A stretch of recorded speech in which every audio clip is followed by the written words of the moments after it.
Members of the Church of Jesus Christ On of demande souvent aux membres de l'Église de Jésus-Christ des Saints des derniers jours en quoi leur Église est différente des autres Églises chrétiennes. Parmi les réponses que nous donnons, il y a la plénitude de la doctrine de Jésus-Christ. L'un des points principaux de cette doctrine est le fait que notre Père céleste aime chacun de ses enfants d'un amour si grand qu'il veut que nous vivions tous dans un royaume de gloire pour l'éternité. Qui plus est, il veut que nous vivions éternellement avec lui et avec son Fils Jésus-Christ. Son plan nous donne les enseignements et la possibilité de faire les choix qui nous assureront la destinée et la vie que nous choisissons.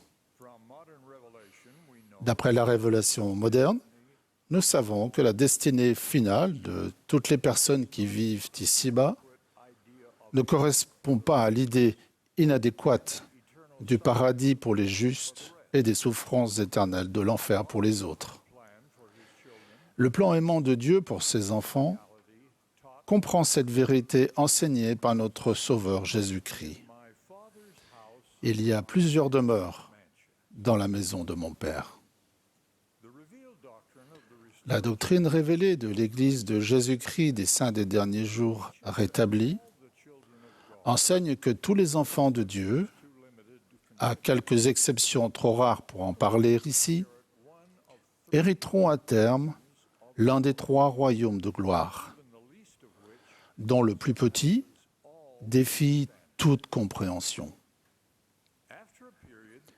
Après un laps de temps, pendant lequel les personnes désobéissantes souffriront pour leurs péchés, souffrance qui les prépare à ce qui doit suivre, tous ressusciteront et comparaîtront pour le jugement dernier du Seigneur Jésus-Christ. Là, notre Sauveur aimant, qui, comme on nous l'apprend, glorifie le Père et sauve toutes les œuvres de ses mains, enverra tous les enfants de Dieu dans l'un de ses royaumes de gloire, selon les désirs manifestés par leur choix.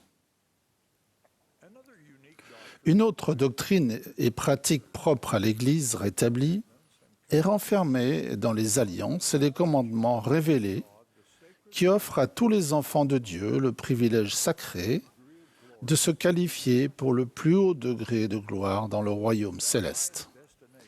La destination suprême, l'exaltation dans le royaume céleste, est l'objectif central de l'Église de Jésus-Christ des Saints des derniers jours.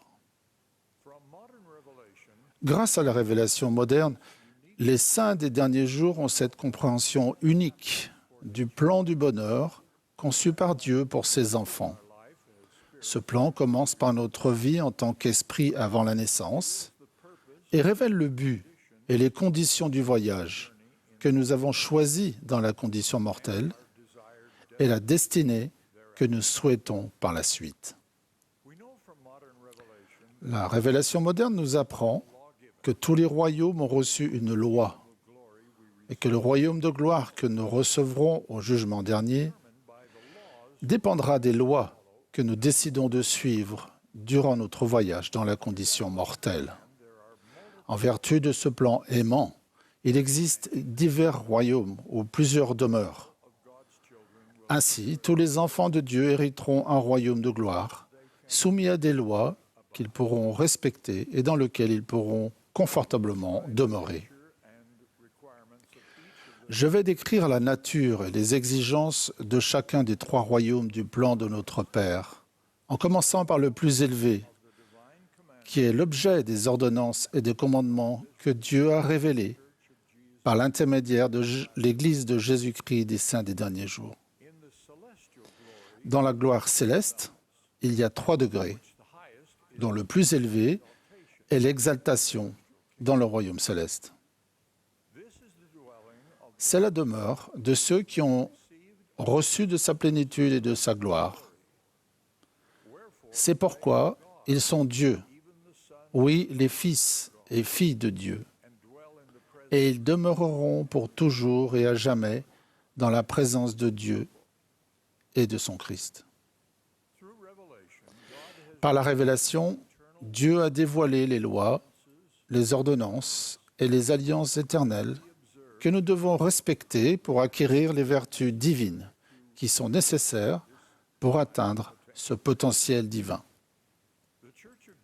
L'Église de Jésus-Christ des Saints des Derniers Jours se concentre sur elle, car l'objectif de cette Église rétablie est de préparer les enfants de Dieu au salut dans la gloire céleste et plus particulièrement à l'exaltation dans son plus haut degré.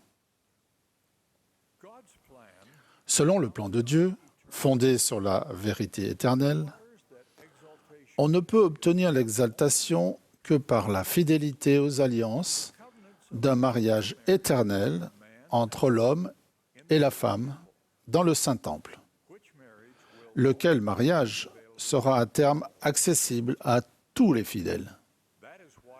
C'est la raison pour laquelle nous enseignons que le genre masculin ou féminin est une caractéristique essentielle de l'identité et de la raison d'être individuelle, prémortelle, mortelle et éternelle.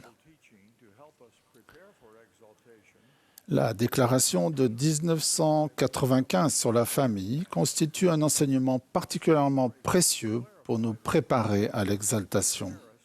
Ce document précise les exigences qui nous préparent à vivre avec Dieu le Père et son Fils Jésus-Christ. Il se peut que les personnes qui ne comprennent pas pleinement le plan d'amour du Père pour ses enfants considèrent que cette déclaration sur la famille n'est rien de plus qu'un énoncé de règles vouées à changer. Au contraire, nous affirmons que la déclaration sur la famille, fondée sur une doctrine irrévocable, définit les relations familiales de la condition mortelle au sein desquelles peut se produire la plus importante partie de notre développement éternel. L'apôtre Paul décrit les 3 degrés de gloire, les comparant aux gloires du soleil, de la lune et des étoiles. Il appelle le plus haut céleste et le deuxième terrestre. Il ne donne pas le nom du plus bas, mais une révélation à Joseph Smith le précise. Téleste. Cette révélation décrit aussi la nature des personnes affectées à chacun.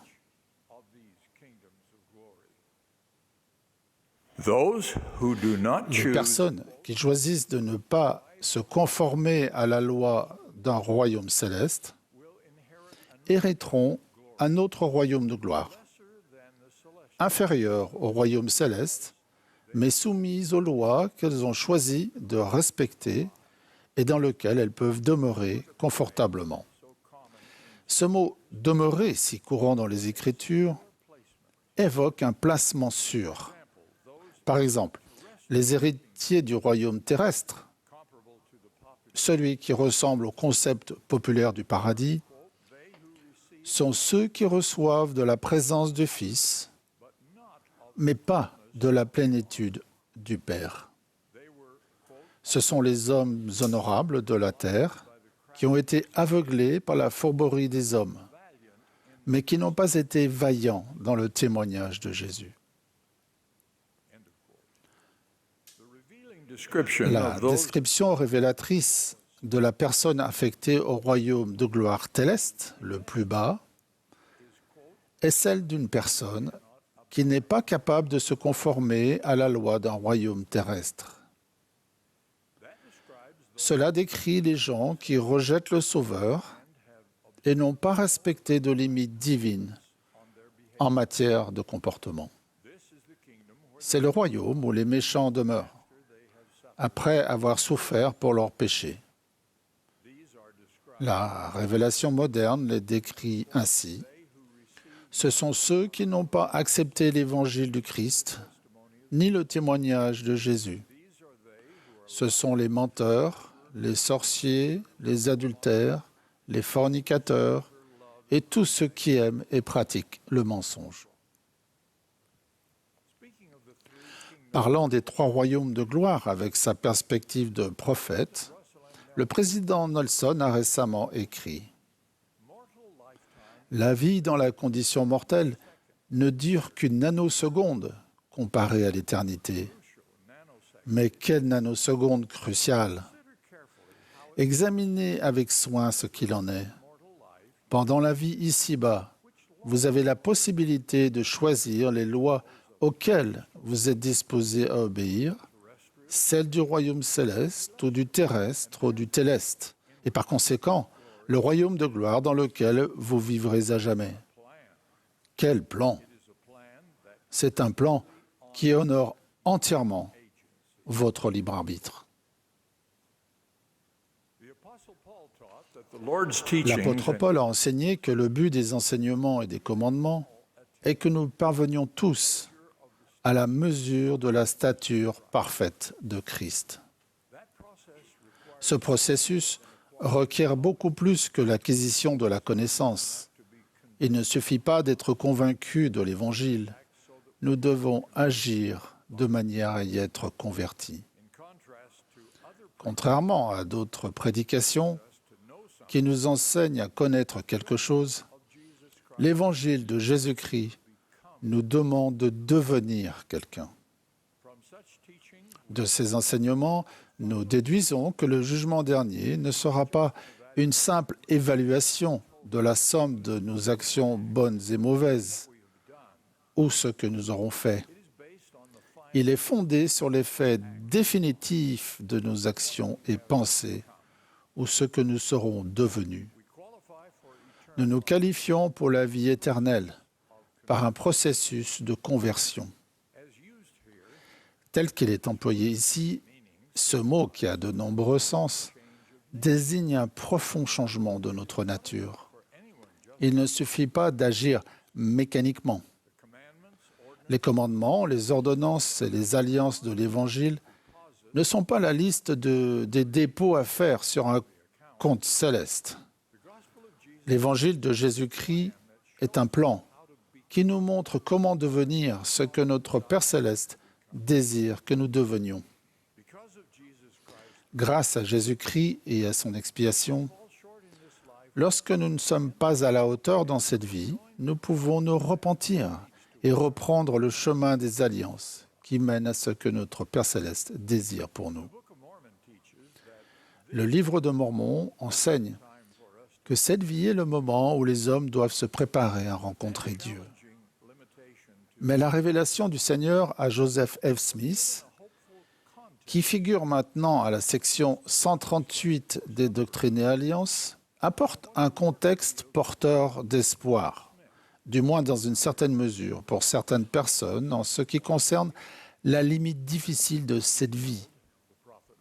Le prophète a écrit « Je vis que quand ils quittent la vie mortelle, les anciens fidèles de notre dispensation continuent leur labeur de prédication de l'évangile de repentir et de rédemption par le sacrifice du Fils unique de Dieu, parmi ceux qui sont dans les ténèbres et dans la servitude du péché, dans le vaste monde des esprits des morts. Les morts qui se repentent seront rachetés en obéissant aux ordonnances de la maison de Dieu. Et lorsqu'ils auront payé le châtiment de leur transgression et auront été purifiés, ils recevront une récompense selon leurs œuvres, car ils sont héritiers du salut. De plus, nous savons que le millénium, la période de 1000 ans qui suivra la seconde venue du Sauveur, sera un moment où nous pourrons accomplir les ordonnances requises pour les personnes qui ne les ont pas reçues dans la condition mortelle. Il reste beaucoup à apprendre sur les 3 grandes périodes du plan du salut et sur leurs relations les unes avec les autres. 1. Le monde prémortel des esprits. 2. La condition mortelle. Et 3. La vie à venir. Mais nous connaissons ces vérités éternelles. Le salut est une affaire individuelle. L'exaltation est une affaire familiale. Nous avons un Père céleste aimant qui s'assurera que nous recevions toutes les bénédictions et tous les avantages auquel nos désirs et nos choix nous permettent de prétendre. Nous savons aussi qu'il n'obligera personne à être scellé contre sa volonté.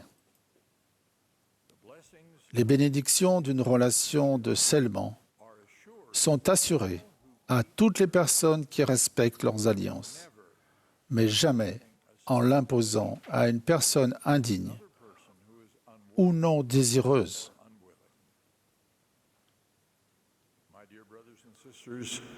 Mes frères et sœurs, je témoigne de la véracité de ces choses. Je témoigne de notre Seigneur Jésus-Christ, l'auteur et le consommateur de notre foi, dont l'expiation, selon le plan de notre Père céleste, rend tout possible. Au nom de Jésus-Christ. Amen.